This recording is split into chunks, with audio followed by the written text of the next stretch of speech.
Miss Wyndham, did you hear a shot fired? No, I was in the shower. Sometime in the 20 minutes that you were in the shower, your father was shot. I guess. But you didn't hear the shot because you were in the shower? Yeah, I was washing my hair.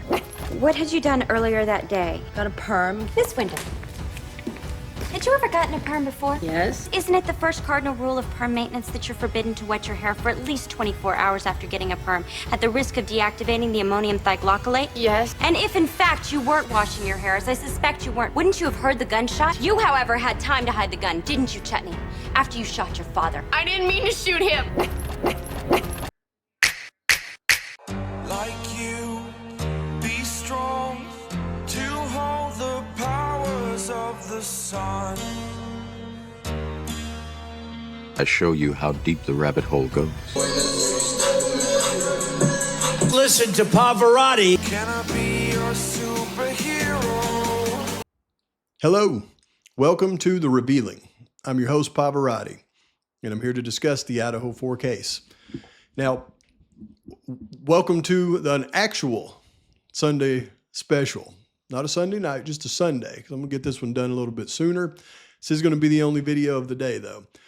And sorry about putting Sunday night special on the Saturday night special. I probably confused some folks out there on what day it was. And, you know, I have to do this video because I had a friend of mine that I really have a lot of respect for, another content creator out there that we comment back and forth quite a bit, have for some time now, and tell it to Elle. I want to do this video, you know, for her and people that think like her, because she sent me a comment the other day, and I'm not going to say exactly what it was, and I did get it, and this is a video that I'm hoping will answer that question, Elle, because a lot of people out there are starting to get really, really turned around on this case because of all of the things that are coming out in these docs and the way that people are interpreting them and trying to make it look like it is something that it's not. So, and then there's the other side to that. You know, I've received a lot of comments in my videos the last couple of days of people saying, yeah, but Pavarotti, this doesn't mean that Bryan Kohberger is innocent. It just means that, you know, that there was two perpetrators. Well, I want to make this video for all of you out there, because believe me, I've been down that same path. I mean, for those of you that remember in the beginning, when I started this, I said that it was not one perpetrator, it was two. I believed Bryan Kohberger to be one of them, and I believed Kopaka to be the other one. And I believed that they were paid off to do the hit for the same reasons that I still to this day say the hit occurred. And I thought that, you know, the law enforcement had the right people, and they were just hiding the fact that, you know, that was two perps to keep the narrative out and save the college town. And I began investigating and digging in, trying to prove that.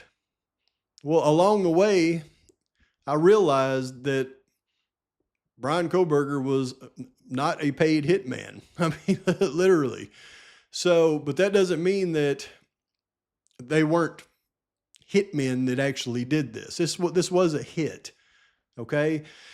These aren't college students, a bunch of college students going in with knives committing this atrocity.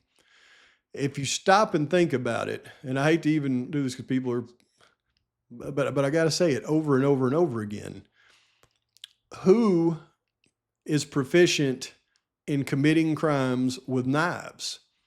And I'll attest, it's not the military. Unless you're a very special branch of the military, they don't go into detailed training on how to infiltrate a residence and unalive people with knives. Now, unless you're saying Navy SEALs were in the area.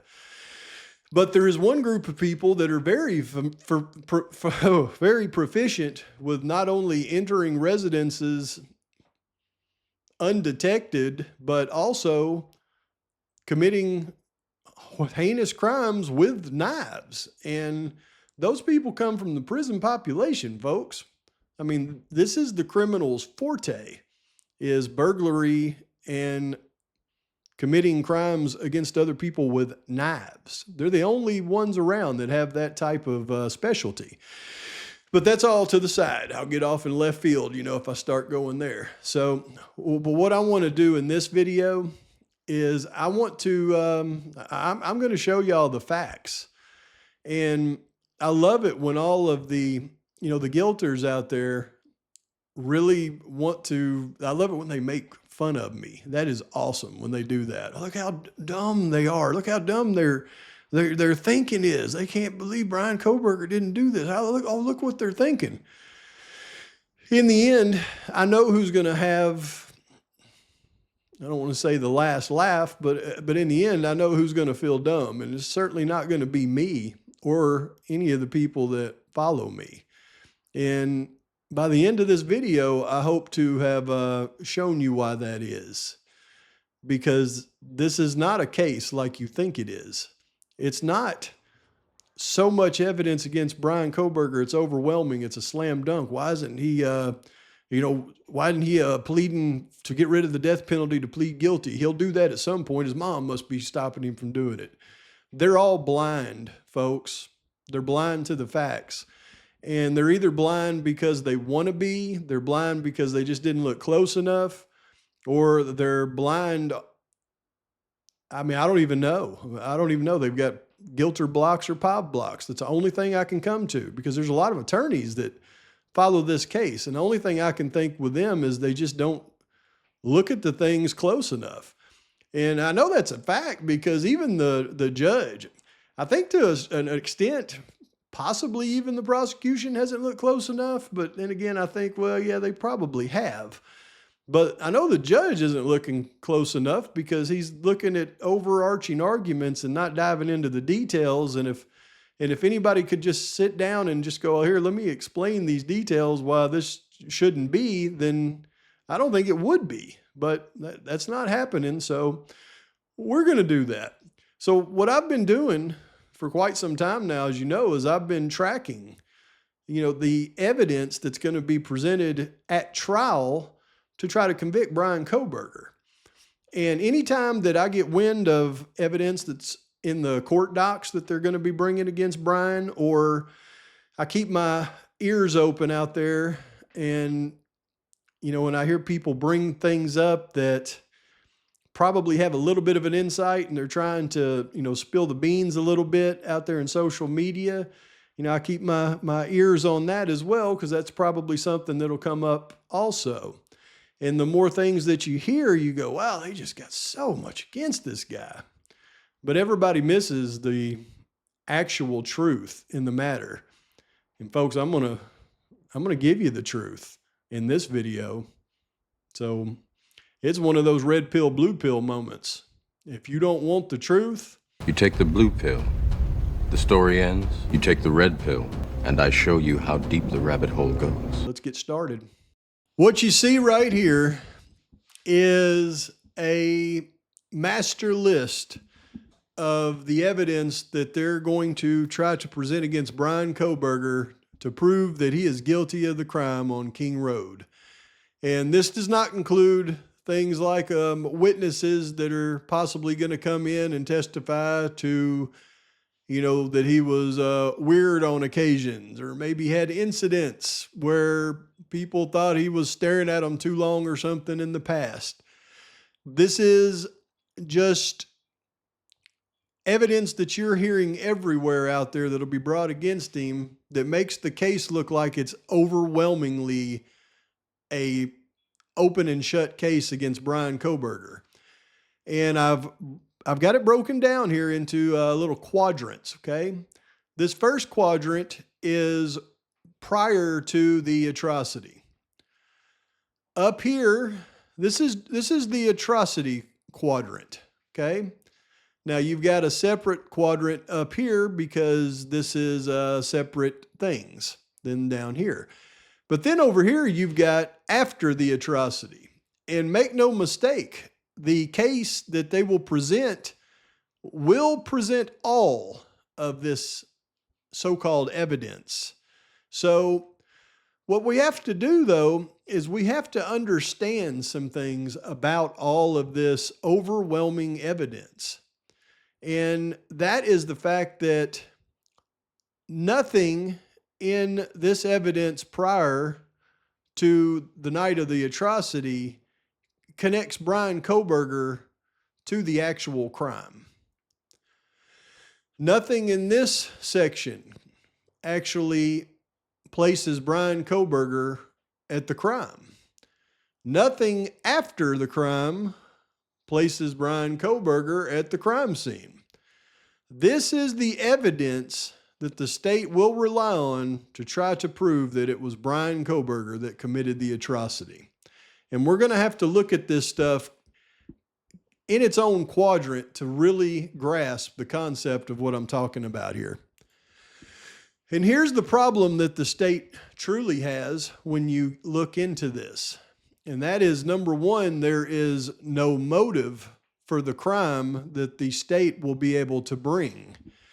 And the next biggest hurdle for the state is going to be no actual connection between Bryan Kohberger and the victims at the house on King Road. The rest, there were three, Mowry, Urig, and Tanzola, that looked at the digital data and the cell phone data. I don't have any idea what they're going to talk about, except Urig is going to say that there's no connection between Mr. Kohberger and the others. That's the only actual opinion that's been disclosed.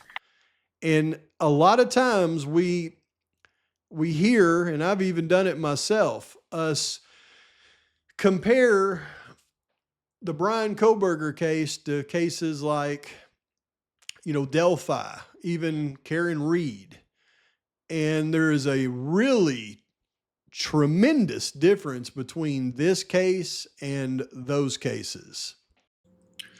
When you talk about the connections between cases like Delphi and like the Karen Reed case to the Bryan Kohberger case and other cases out there like it, there's one massive difference that makes this case completely different than all those other cases that you may compare it to.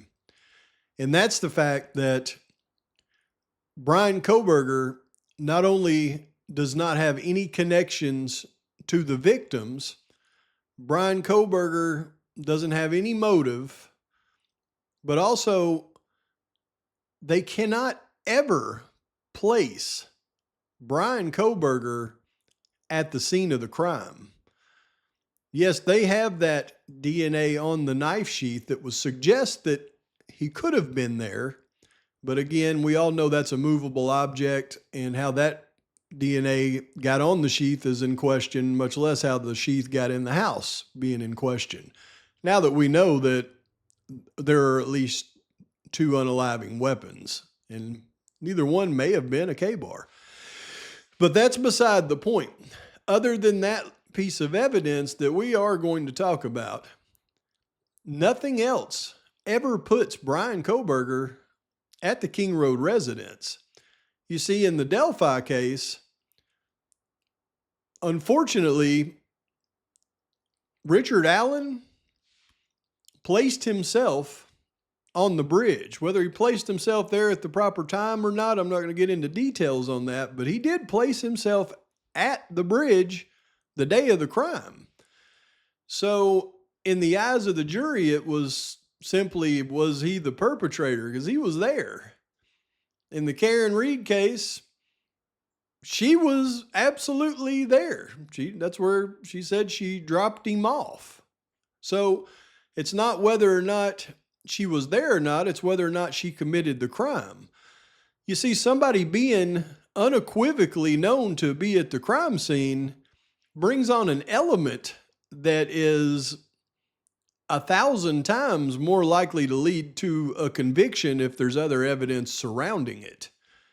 In the Bryan Kohberger case, nothing has ever placed Bryan Kohberger at that house, number one, ever, much less at that house the night of the crime. He has never said, I was there. And I was watching my guy Unfiltered Lucky in a video he did last night. And you can see that he is starting to question things like the alibi and the, I believe it was the K-bar knife purchase. And one of the things that he was questioning on the alibi portion of it, and he made some very valid points. And that was the fact that, you know, if Bryan Kohberger, he knew where he was that night, why wouldn't he just come forward and just tell him, hey, you know, this is where I was that night. Here is my alibi. And that would, you know, go a long way towards, you know, exonerating him or at least making him look less, you know, less guilty. But you've got to understand, you see, they didn't go in and bring in Bryan Kohberger and interrogate him before they arrested him and give him the opportunity to tell them where he was that night. When they made contact with Bryan Kohberger, it was people kicking down his parents' door and running in and putting him and his family in zip ties and then carrying him to the police station, where they began to interrogate him before an attorney was brought in. And once that happens, the attorney is going to say, don't say another word. As soon as you're in an interrogation room and you ask for an attorney, the attorney, they have to stop talking to you at that point. An attorney is, they're always going to tell you, don't say another word, because anything you say can and will be held against you. So from that point forward, where they arrested Bryan Kohberger without giving him the opportunity to tell them where he was that night, an attorney is never going to allow them to say anything. Now, over a period of time, when the alibi situation has come up, it wouldn't have been legally appropriate for Kohberger to assert his alibi after the arrest until the prosecution put in a order for him to give an alibi. And I can pull up the exact document so you know the exact time that took place. And then they responded with a general alibi. See, from that point forward, it is a game of law. It's a game of strategy between attorneys, whether they disclose that information or not. And we all know that no matter what was disclosed, it was not going to stop them from trying to prosecute Bryan Kohberger. So while I understand my guy Lucky's thoughts on that and his concerns, but when you really think out what happened in the circumstances around that, well, then you'll see that it was not Bryan Kohberger's fault that nobody gave him the opportunity to tell them where he was that night. And I believe that's a very important thing for you to understand in this. Now, we're going to look at these individually, and I'm going to show you the real case against Bryan Kohberger. How things that happened before the night of the atrocity don't really apply unless you can prove the things that happened the night of the atrocity. The things that happened after the atrocity, they don't apply unless you can prove the things that happened the night of the atrocity. Because nowhere before or after has there ever been a statement by Bryan Kohberger that he was at the King Road residence, that he committed the crime, and nowhere has it been shown before or after that he had a motive for the crime or that he had any connection to the victims on King Road. So without being able to prove the events the night of the crime, what came before and what came after is actually irrelevant, not circumstantial evidence. Okay, so let's look at these things that happened prior to the atrocity. And you're going to see things up here like a balaclava purchase that Bryan Kohberger made in Pennsylvania 8 months before the crime. I could go through and give you reasons why these don't apply, but I don't really need to, because the balaclava and the Dickies, where do these two things even come from? They come from the witness statement of Dylan. So if the witness statement of Dylan is impeached, the balaclava and the Dickies don't even come into play, because she's the one that says she's seen somebody wearing the balaclava dressed all in black. So if Dylan's witness statement is impeached, those two are gone anyways. Everything else, Google searches, the Reddit survey, the crime scene paper, these were just all part of Bryan Kohberger's scholastic studies. And nothing indicates anything about him being at the crime scene the night of the crime. The K-bar purchase, it is suspect, isn't it? But it doesn't prove that he was there the night of the crime, unless you can prove he was there the night of the crime. Then you could connect the purchase to the actual sheath found at the scene. And then the only one that's separate to that is the prior trips to Moscow. And this is not proof that of Bryan being there the night of the crime, but this is an attempt to prove a connection to the victims.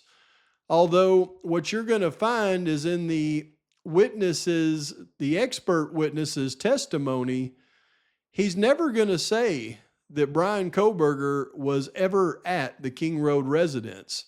I've shown you his expert disclosure, and all he's going to be able to testify to is that at different times before that night, Bryan Kohberger may have been within 100 meters of the King Road residence, never at the King Road residence. And according to the defense, he's not even going to be able to testify that at any point Bryan Kohberger's vehicle stopped near the King Road residence. But once again, it's only relevant if they can prove that Bryan Kohberger was actually at the King Road residence the night of the atrocity. Now, when we go to all of the evidence they're going to try to present after the atrocity, and those being the fact that he wore gloves into the grocery store down there in Clarkston, and they have him on video wearing gloves. The fact that he took a selfie the next day after the atrocity. And by the way, the selfie will only apply if the testimony of Dylan is not impeached, because what was the selfie included for? To show that on that day, Bryan Kohberger's eyebrows looked bushy. And if the testimony of Dylan is impeached, well, then the bushy eyebrows don't even apply. Putting trash in his neighbor's trash can will be something they will try to say he was somehow trying to hide his DNA, just like the gloves at the grocery store. He searches to erase Amazon purchase history. Again, they're going to try to say that was used to try to cover up the crime. The fact that he searched for a second knife, that doesn't even really mean anything other than they're going to try to say that he got rid of his first knife and he was looking to replace it once again to try to hide his involvement in the crime. The fact that he was wearing gloves at his parents' house when they broke in, again, they're going to try to say that's his there's a term for it, his consciousness of guilt, trying to hide his DNA from, his involvement in the crime. Then, like I told you in a video yesterday, they're going to talk about his spending habits, how he used his credit card before the crime, and after that, he just made one withdrawal from the ATM and stopped spending on things. Trying to hide his footprint from the world is what they're going to try to say. And then there's the new thing that we just heard, that he Google searched the crime that morning at 11:58 a.m. Thank you, Mr. G, for giving me that exact time. And we've already determined that everybody around there did the same thing.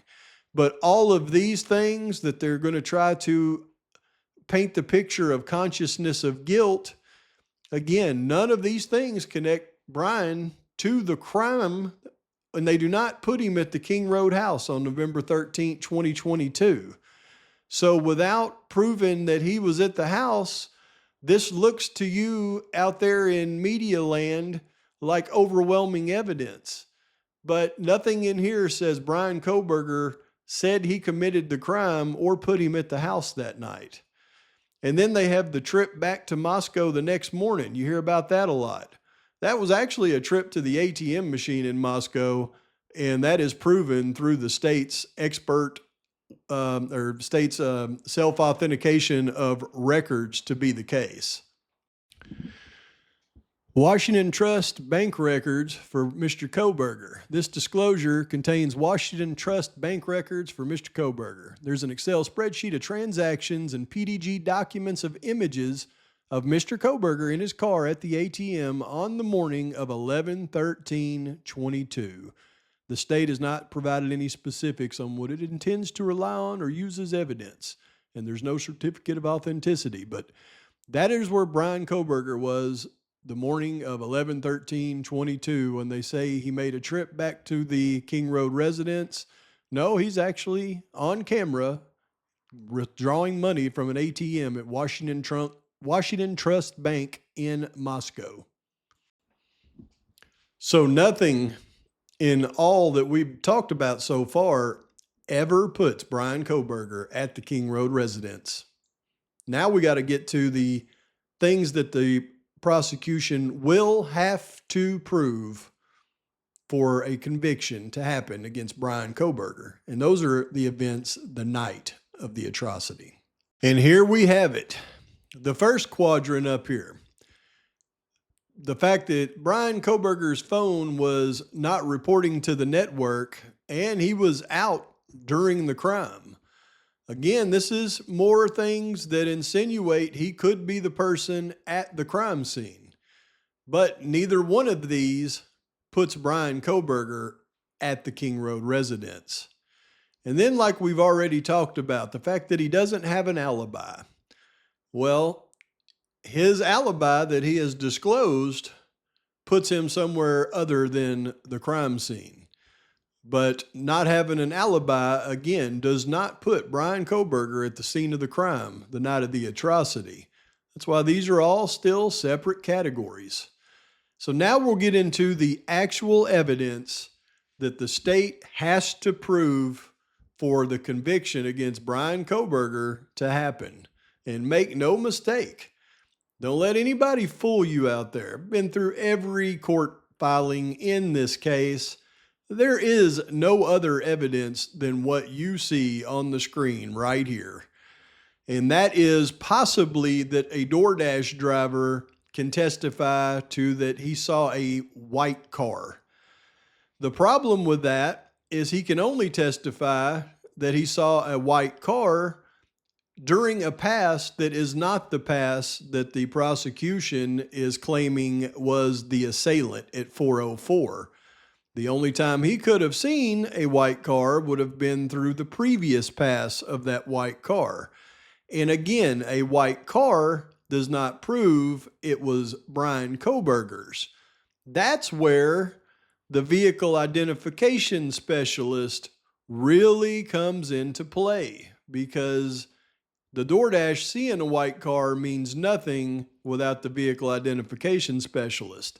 Now, even though no one has claimed to identify the vehicle as Bryan's Elantra, only a possible make and year range that is incorrect, still being able to show that that vehicle was consistent with Bryan's vehicle will go a long way to getting a conviction of Bryan Kohberger. So for the state to win, that witness cannot be impeached on his identification of the vehicle. And this is where I really start wondering if the state is setting this case up to lose. Because when you look at what the vehicle identification specialist is actually going to testify to, you'll see that impeaching this witness is not going to be that difficult, if not easy. To learn that, though, you have to go to the state's response to defendant's motion in limine number 12, and that's what they said about the make and model of suspect vehicle.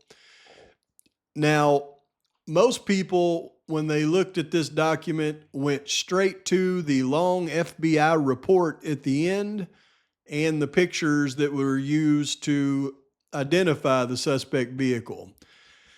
But you have to actually look at what the state's arguments are around this particular subject to understand the truth and what the FBI witness will actually be testifying to.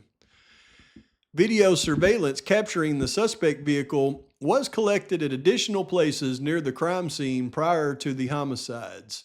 And additional places, they're saying, other than 1112 King Road. And 1311 South Main Street, also known as Sunset Mart, 0.6 of a mile from the crime scene at 3:28 a.m.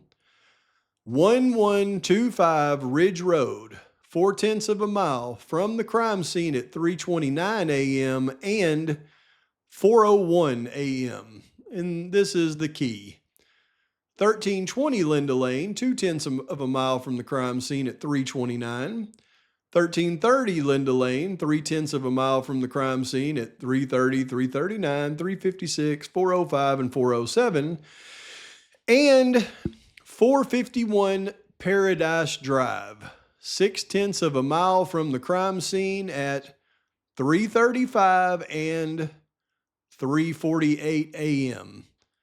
You see, the state actually just told on itself right here because they've only listed the video at Paradise Drive at 3:35 and 3:48. Not after 4:01 a.m. when the vehicle's captured on Ridge Road. To really understand the significance of that, though, you have to look and see what Special Agent Rob Hilly is going to be testifying to. This is Special Agent Murphy the dog. This is your get a clue right here. And it says pages 1 through 10 attached as State's Exhibit S2, Google Maps 5 pages attached as State Exhibits S3. Investigators were able to review those videos and determine the route of travel. Investigators provided video footage from the FBI to determine the year, make, and model of the suspect vehicle on the 1112 King Road surveillance.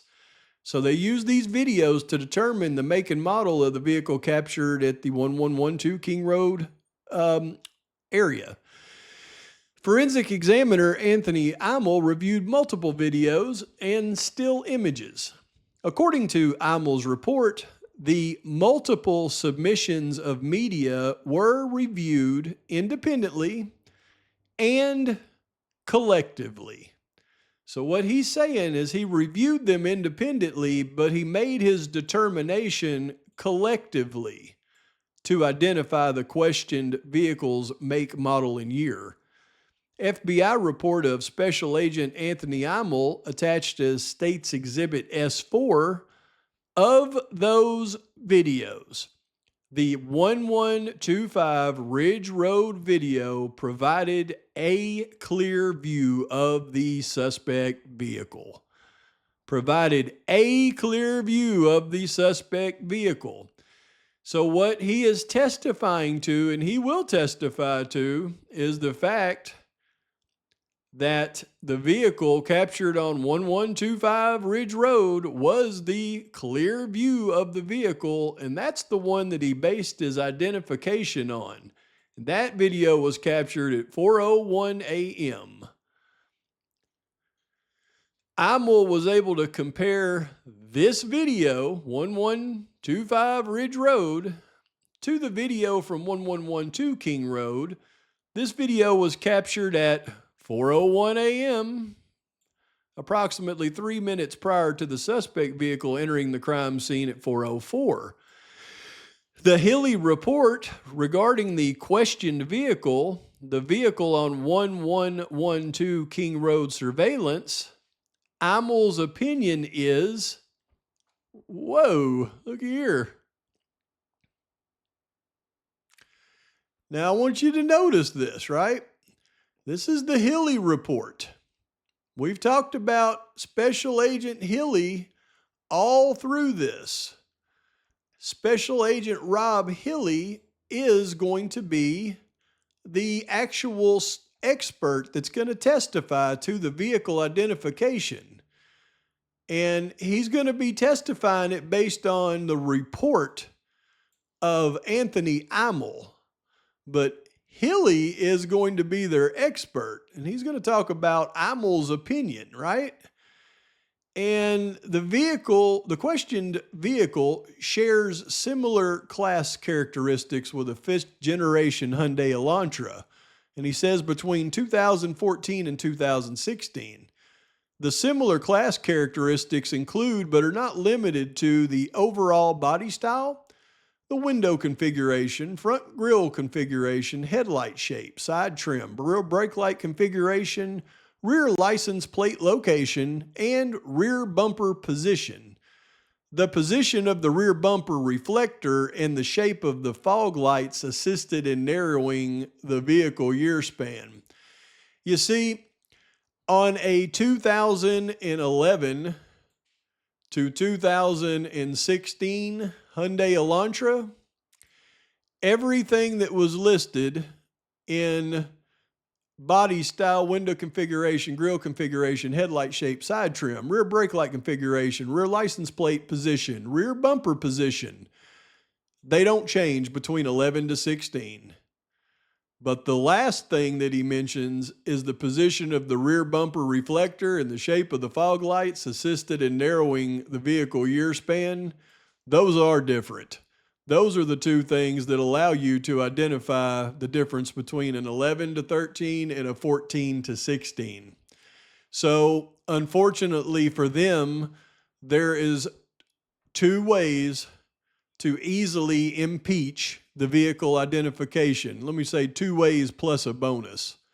The bonus is, after this identification was made, the BOLO went out for a 2011 to 2013 Hyundai Elantra. That is going to be a very difficult thing for them to get around, but it's not near as difficult as these other two things I'm going to show you. The first is the mistake they made with the 401 video footage identification of the Hyundai Elantra on the Ridge Road camera. In the PC affidavit, the way it's laid out would cause one to think that the vehicle's identified on the camera near the house, and that's not so. It's not identifiable. The state's expert said it's not identifiable from that particular video. It's piecing together the other videos that they come up with something. They relied on the Ridge Road camera, and you can see that in the emails from Imel and the other law enforcement officers when they say they have Paradise Creek Road, and then they say we finally got a good one, and it produced to us is the 1125 Ridge Road footage and photograph, and that's the only one that you can make a positive ID on the car.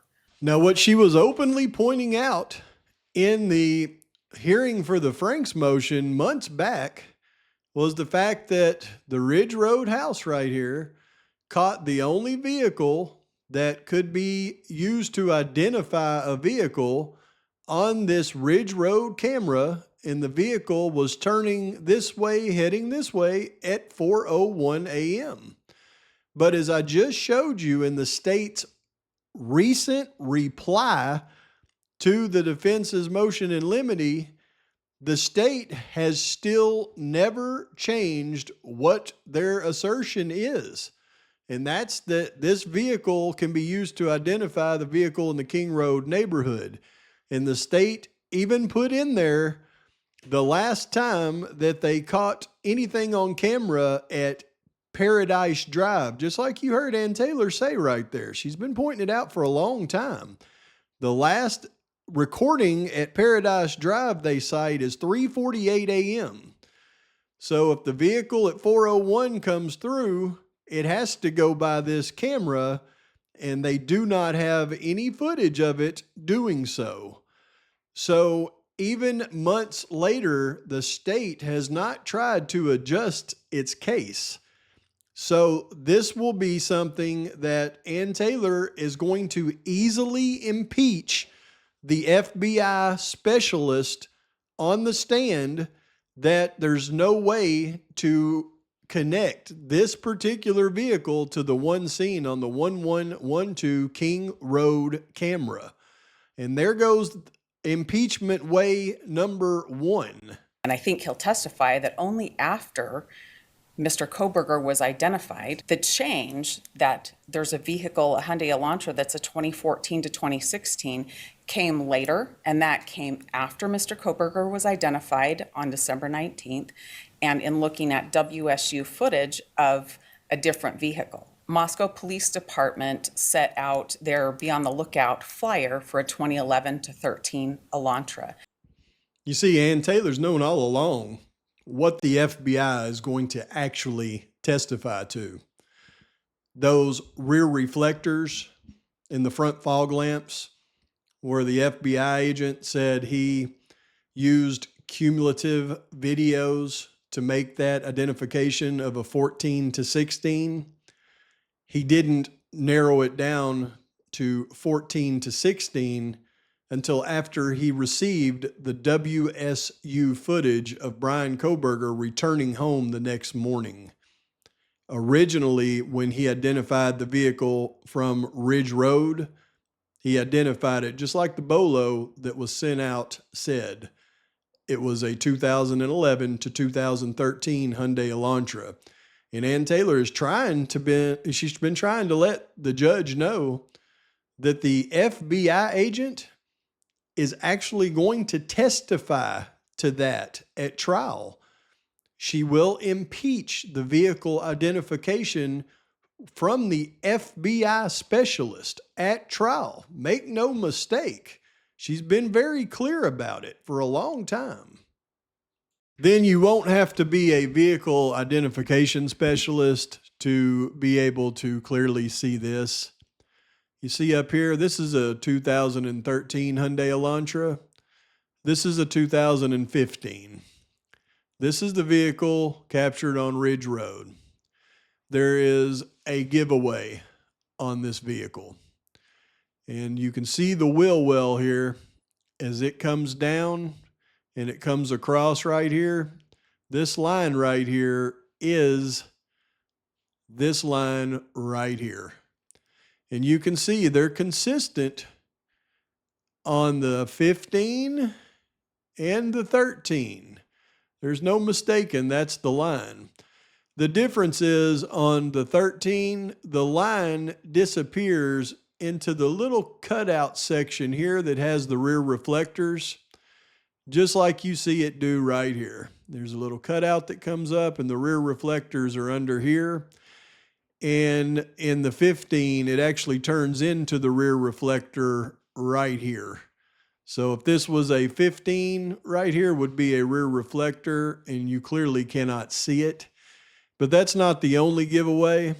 The other giveaway is when this other molding comes down on the 15, you can see it's a lot slimmer from here to the license plate than it is on the 13 model. The 13 model, it's actually quite a bit fatter as it goes up to the license plate.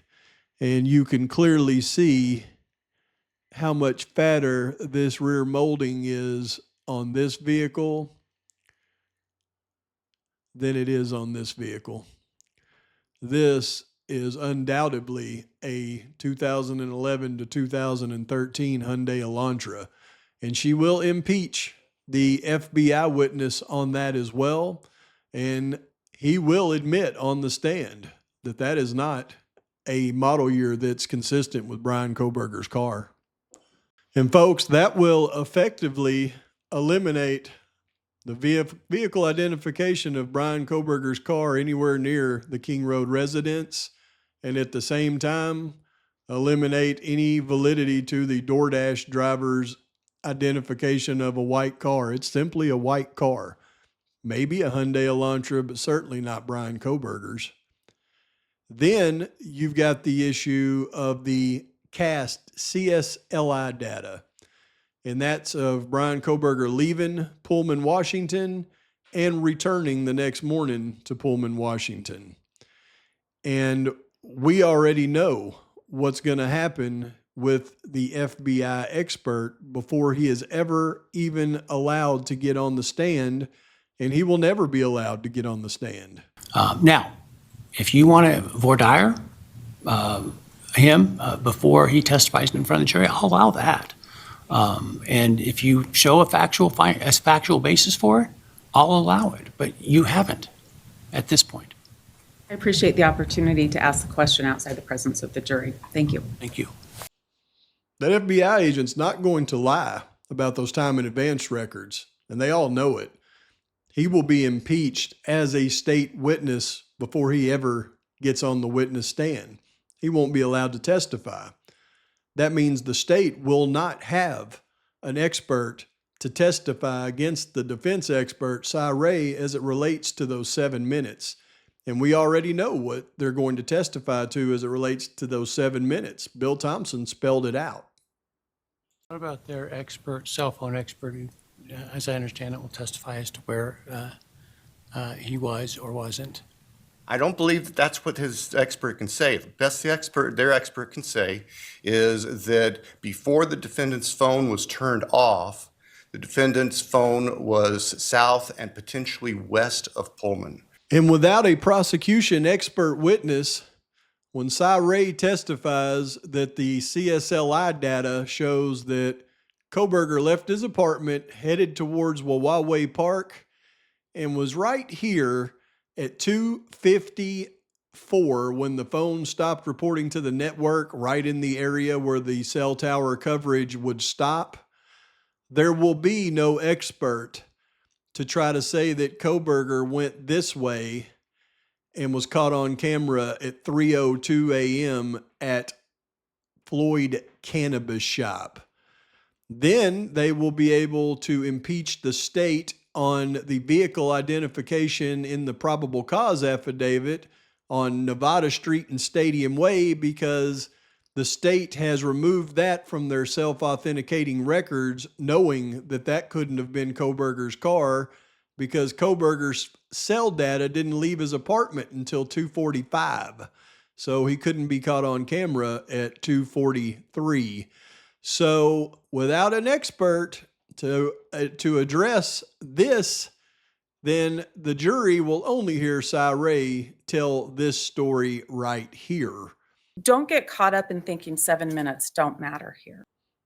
That will also leave the state without an expert to testify to those 23 prior trips that Bryan Kohberger took to Moscow, leaving the defense expert Cy Ray and his interpretation of the data uncontested, which now makes the eyewitness testimony of Dylan so important that it is the only other piece of evidence that, other than the DNA on the sheath, the state has left to even try to put Bryan Kohberger near the crime scene that night.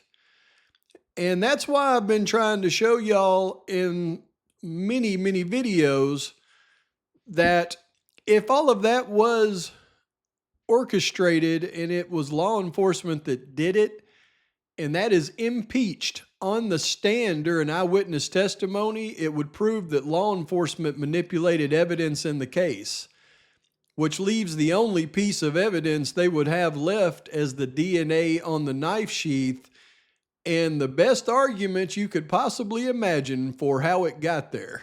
At integrity. You're looking at what a court can rely on. If an affidavit is presented to a judge and you know that the rules don't matter and that you're going to hide what you do, and that doesn't matter either, there's not a lot to rely on.